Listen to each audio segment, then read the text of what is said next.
Oo, dapat talaga aksyonan ito ng Committee on Justice and decide on the merits of the petition at hindi ho nila ito dapat na ipagsawalang bahala na lang o upuan na lang hanggat sa matapos na ang kanilang term sa 19th Congress, Justice.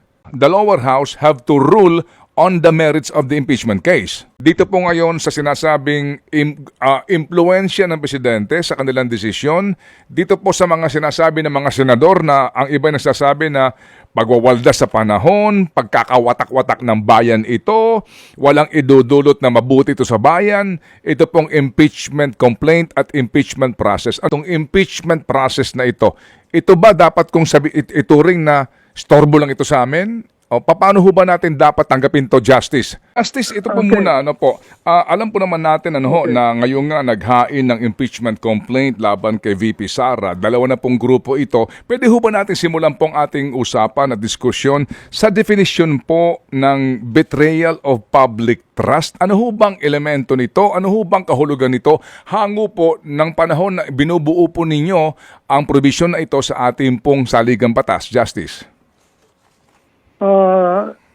Tama po kayo.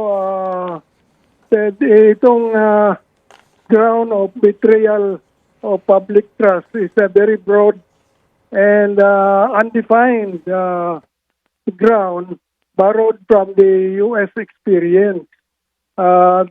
Nung in-adapt namin yan, ang idea naman is it should be broad enough to cover serious offenses that go against the trust of the people, because doon sa article, lead paragraph ng ating article 11 on accountability, nakalagay that public office is a public trust. Kaya po pag hinalal kayo ng taong bayan, yan po ay ibig sabihin malaki ang pagtiwala ng taong bayan sa iyo. At kung meron kang ginawang masama, mawawala ng tiwala ang taong bayan, yan ang betrayal of public trust. Wala pong exact definition yan. Opo. Kumbaga po, Justice, dito po sa mga sinasabing grounds para po sa impeachment and, well, of course, conviction kung talaga pong klaro ang mga katibayan, yung pong treason, bribery, graft and corruption. Opo, at saka yung other high crimes na ito, mas specific yon kumpara sa betrayal of public trust na mas malawak ang kahulugan. Ganun po ba yon? Opo, maaaring isa na rin yon sa bahagi ng betrayal of public trust dahil catch-all yung public trust betrayal na yan eh. So it can cover even the other ground. Opo. Sige po. Justice, kayo ho ba'y sumusubaybay sa mga balitang ito involving the expenses at paggasta po ng tanggapan ng Vice Presidente sa confidential fund at maging ito pong inihain na dalawang impeachment complaint kung inyo na ho bang nabasa man lang po o nabalitaan ang mga articles of impeachment nito? Ito pong mga grounds po yan. Kailangan patunayan din po yan dahil hindi pa naman natapos yung investigasyon. Wala pang report yung Quadcom Committee sa kanilang findings. So siguro parang magkakaroon din ng konting investigasyon along those lines kung magka-trial ito. You're referring to the Good Government and the Public Accountability Committee, Justice, no? Yes, I'm referring to that. Hindi natapos yung investigation yun eh. Opo. And still ongoing po ang investigation nga nito, no? So, Justice, ngayon po, na nag-iimbestiga sila at sabi nga po ng committee chairman nila si Congressman Joel Chua na baka daw po isa na lang ho at pangalawang hearing. Will it help nga po kung hintayin muna ng Committee on Justice ng Kamara yung rekomendasyon at report ng Committee on Good Government bago sila mag-proceed dito po sa kanila pong first phase po ng establishing ng ng sufficiency in form and substance po ng impeachment complaint? Hindi na kailangan Ted, na hintayin pa dahil itong impeachment ay may sariling timetable yan sa ating saligang batas at kailangan sundin nila yung timetable at kung ano mang kailangang karagdagan na investigasyon, maaari na rin gawin dito sa impeachment proceeding. Ayun. So, Justice, basically ho ba, ano po ang kaibahan sa power ng isang committee on good government or even committee on justice vis-a-vis the power of an impeachment court sa usapin po ng pag-iimbestiga, including po yung mga kinakailangang dokumento o testimonya po ng posibleng testigo? Ibang-iba po ang impeachment court dahil may specific provision po sa saligang batas. In fact, you will notice that if ever reaches the Senate and the Senate will try the case, the articles of impeachment, the senators have to take another oath. It's not enough that they took their oath as senators already.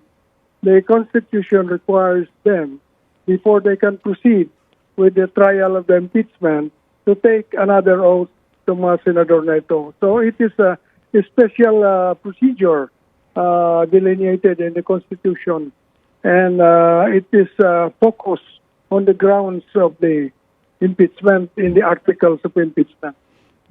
Opo. At ang poder po ng isang ng isang impeachment court ay ang poder ho nila para po sa power to subpoena either do sistecum po o itong pagpapaharap po sa mga testigo ay makapangyarihan, Justice. Opo, meron po mga kapangyarihan to enforce their function properly. They can issue subpoena do sistecum, and para silang court. But they have a different role because their function is halong political at judicial yan eh. Opo. It's political in the best sense of politics. Opo. Sige po. Yes. So bago po natin tunghayaan po nga itong mga posibilidad po kung hahantong nga ito sa Senado, kung ito po ay maipapasa na articles of impeachment kung sakasakali po. Dito ho muna ngayon sa nangyari na nga pong pagtanggap ng SecGen sa mga impeachment complaint na ito. Ngayon pa lang po, alam po naman natin na Justice ang balita na mismong ang Pangulong Marcos nagsabi na. At sabi po niya, if I may quote, ang sabi po niya ay, this is a waste of time, What will happen if somebody files an impeachment? It will tie down the House, it will tie down Senate, it will just take up all the time, and for what? For nothing. None of this will help improve a single Filipino life. Ito raw po, Justice, ay magiging istorbo lang sa bayan. Ano po ang inyong pananaw dito sa ganito pong uri ng statement na nanggagaling po sa Presidente? Yan po ang posisyon ng ating Pangulo. Ngunit kung mapunan ninyo, Ted, doon sa provision sa ating saligang batas, wala pong function or bahagi ang ating Pangulo sa iba-ibang stages ng impeachment. This is something exclusively on the House of Representatives and the Senate. So it is up to them really to use their best judgment whether or not to proceed with impeachment. And in fact, the moment it is filed, they really have to act on it. It's up to them to vote or not to vote, but they have to go through the process. They have to meet in the committee, and if 1/3 of the members of the House agree, then the impeachment will proceed to the Senate. Yes. Opo. Yan po ang opo, so kung procedure sa Constitution eh. Ang role ng presidente, meron siyang role sa Constitution 10. In case the trial proceeds in the Senate and the accused is convicted, in the case of the Vice President, halimbawa lang, makonvicted na Senado, they get 16 votes, at least is needed there. He will be removed from office.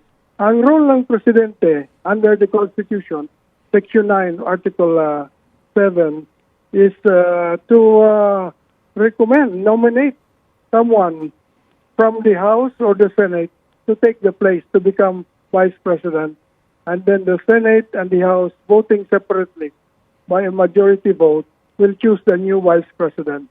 Pero the nomination will come from the President. Yun po ang role niya.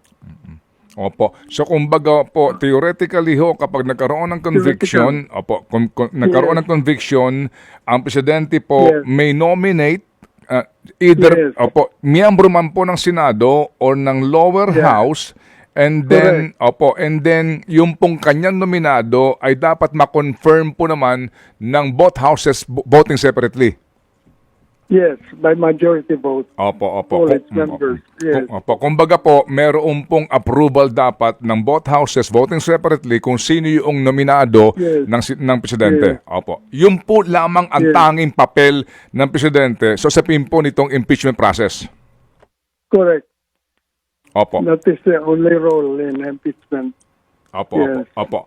Okay, so Justice, ngayon po kasi din, ito ho, bagamat binabanggit nyo na constitutional duty ng Kongreso natanggapin ang gatupong uri ng impeachment complaint sa isang impeachable official, yung mga katwiran na wala na kaming oras, magpapasko, mag-e-eleksyon sa Senado, hindi na namin aaksayahan pa ng panahon yan. O pagwawalda sa ano ho ang inyong reaksyon doon, Justice? Yes, we have to take into account the timetable of the House and the Senate, really. But technically, the periods given the Constitution are still doable. They don't have to use up all, say, 60 days. Maximum yun they can decide in less than 60 days.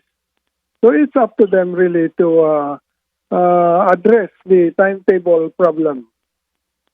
So kumbaga po yung sinasabi nga na 60 days, di ba? Pag natanggap na po ng Committee on Justice, di ba, Justice? Gano'n po yun? Yes. Opo. They have 60 session days to report. That they can do it in 30 days or 15 days. Yeah. So ibig sabihin po, yun lamang ang maximum na haba ng panahon na ibinibigay ng Constitution sa kanila, pero hindi nangangahulugan na dapat mong ubusin yung 60 days na yun. Yeah, maximum lang ho yun. Opo. Can be less. Yeah. Opo. So sa ngayon po, Justice, na limitado na po yung session days ng both houses, wala pong labag sa saligang batas. Kung sila po ay magtatakda ng kanilang panahon mismo, sila magdedesisyon na magkaroon po halimbawa ng araw-araw na hearing dito hanggat sa makaroon sila ng desisyon sa Committee on Justice kung meron ba itong substance o wala. Yung last section ng article on the impeachment Constitution, nakalagay doon na each House Congress can adopt rules to govern the proceedings. So, titingnan siguro natin yung rules ng House of Representatives regarding the procedure that the committee will have to follow. Palagay ko may mga rules yan sila to govern the procedure of the committee once it convenes to tackle the complaint.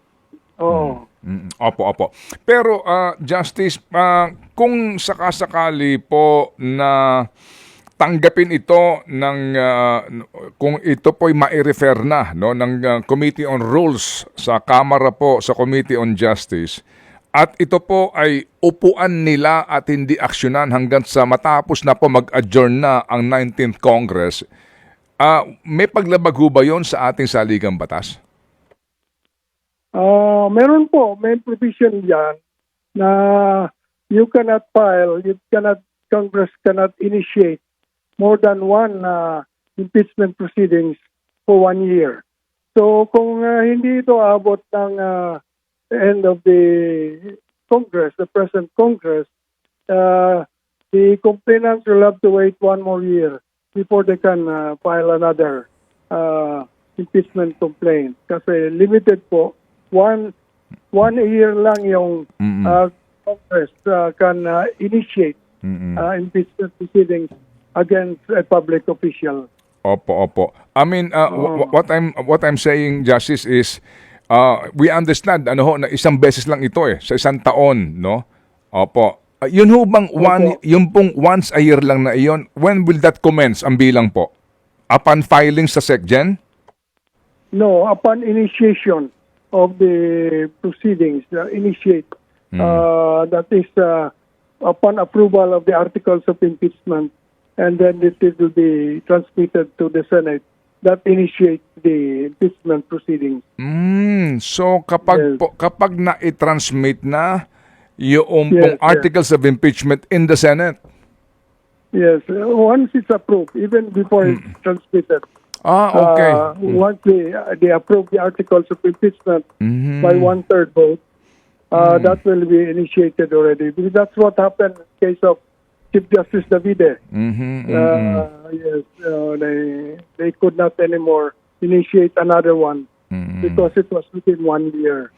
Opo. And then and that means po either na-approve or disapprove. Kumbaga, either mayroon pong ruling na insufficient in substance, in form and substance, basta po nag-rule na sila, yun na po yung bilang doon ng 1 year ban. Yes, parang ganun din yun. It is considered as an attempt anyway to initiate. So it could be argued that you have to wait for another year to attempt. Opo. Yes. Opo. Yes. So hindi ho pala ang commencement o bilang ay kapag tinanggap ng SecGen's office yung impeachment complaint. Hindi ho pala yon. Hindi pa initiated kasi yun yun. Okay. That is nakalagay proceedings Initiate the proceedings. Yes. Opo, Yeah. opo, yun pala. Sige po. Opo. Ang akin pong sinasabi, Justice, kanina sa katanungan ko, assuming lang po na tinanggap na ng Committee on Justice sa Kamara yung impeachment complaints na ito na 2 na ngayon, tapos upuan din nila ito. Meaning, hindi sila magpatawag ng hearing o magpatawag man po ng hearing, pero hindi po nila tapusin hanggat sa matapos na ang huling bisa ng 19th Congress. May paglabag hubay sa saligang batas yun? It will be against the rule that they have to act in 60 days, session days. And that will be also a culpable violation of the Constitution on their part because they have to act within, unless there's no more time. But if there's still time and they fail to act, baka sila mismo will be guilty of violating the Constitution. But they are not considered impeachable officials. Opo. Iba ang procedure, baka their own rules will provide for what is the sanction for violating the Constitution. So, opo. So, ito ho, Justice, I hope I beg for your indulgence, no? Kasi po, ngayon po kasi, ang sesyon ngayon ng both houses ay tatagal lamang hanggang December 20, no? December 20 Yes. sa kanilang calendar. Okay, and then they're going to be back on January 13 hanggang Pebrero 7 na lang. Okay? Yes. Opo. So ilan po lamang na araw yon, and then they're going to have a long break at ang balik nila ay June 2 hanggang June 13 na lang. Okay? So lumalabas po na definitely ang kanilang session days po ay less than 60 days na lang. Alright? So ibig sabihin ho ba kahit na ilang pang plenary session days ang pinag-uusapan natin dito, dapat talaga aksyonan ito ng Committee on Justice and decide on the merits of the petition, at hindi ho nila ito dapat na ipagsawalang bahala na lang o upuan na lang hanggat sa matapos na ang kanilang term sa 19th Congress. Justice. Maaari po kasing imbes na 10 grounds ang tatalakayan nila, they will just select one or two as a sufficient enough to support articles of impeachment. So it will not take that much time. Yeah. So depende sa kanila yon. Opo. Depende sa kanila yon, but definitely they have to rule, the lower house have to rule on the merits of the impeachment case. Yes, only complaint the committee will have to they will have to rule on the sufficiency of the complaint. Opo. And if so, if they have considered it sufficient, you can file it with the House. Opo. Yes. Opo. Sige po. So, Justice, Okay. Theoretically po, in case po na maipasa nga yung articles of impeachment, meaning lumusot po ito at naapurbahan po ng more than the needed votes na 1/3 ng membro ng House, yung pong Senado, kung sakasakali po, kahit na panahon ng halalan, kung magpapatawag ng special session, pwede pa rin po silang magkaroon dito ng impeachment trial hanggang sa matapos sila, bago matapos po ang last day ng 19th Congress? Maaari pong magkakaroon ng special session, but the President has to call it. Yes. Opo. Tangi lang pong presidente ang makapagpapatawag ng special session. Hindi maaari pong mismo lamang po ang Senado or lower house ang magkaroon ng joint resolution para po sa special session, considering po na ito po ay isa ng impeachment trial? That is a good question, Ted, because that is a gap in the law, in the Constitution.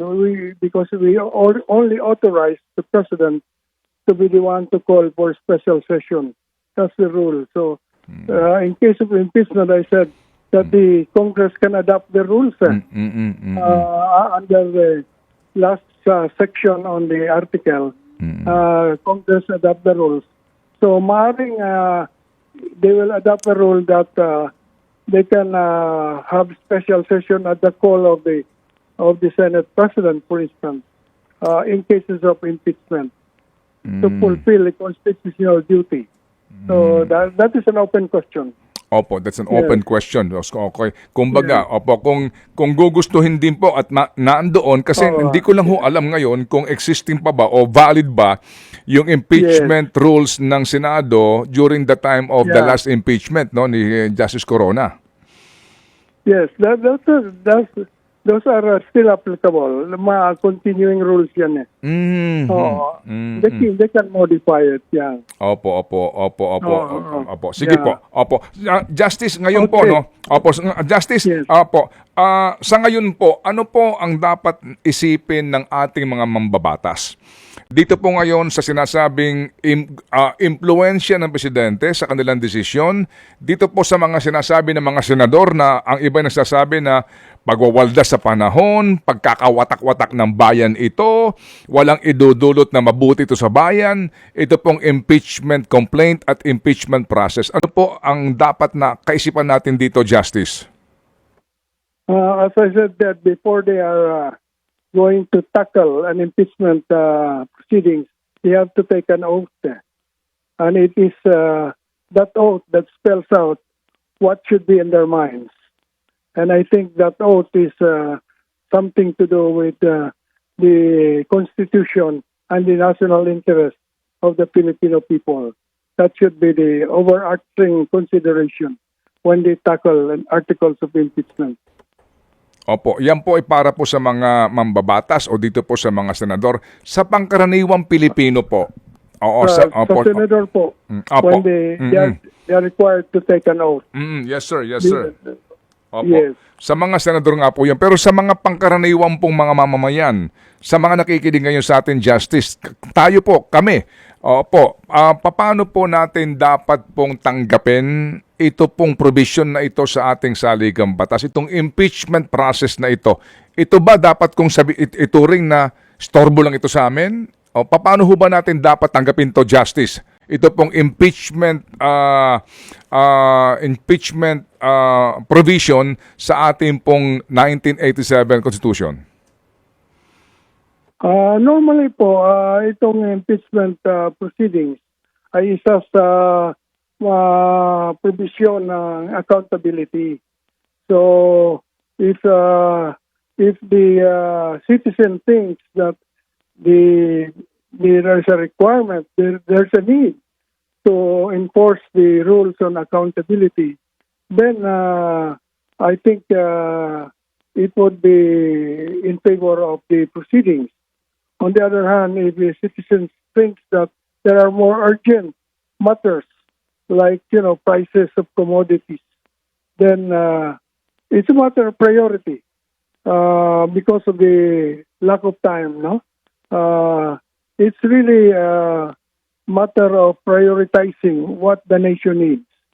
And the President's opinion should be given also some consideration, because the President knows the state of the country. He is the best situated to know what the country needs. So that should be given weight also. Opo, As opo. far as our thinking is concerned. Kung ano ba talaga ang pinakailangan ng bayan sa ngayon. Opo, opo. Pero yung pong pagpapanagot sa mga taong lumalabag po sa tiwala ng bayan at sa usapin po ng pera ng bayan, yan ho ba ay dapat din pong binibigyan po ng bigat vis-a-vis dito po sa ilang pang problema ng bayan, Justice? Opo, pero there's a time for everything naman. So, if there is feeling that other things should be prioritized, you can always wait another year for another impeachment case to be filed. It will not be lost. There's still another chance. Yeah. Opo. Meron din pong maaari yung sabi nga niyo timing. Huli pong tanong, Justice.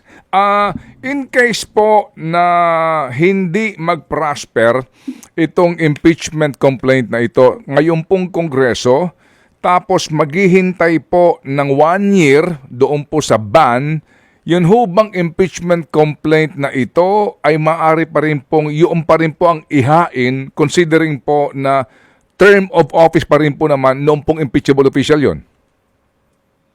Mari po, pero kailangan i-file ulit at kailangan endorsed by one congressman. Opo.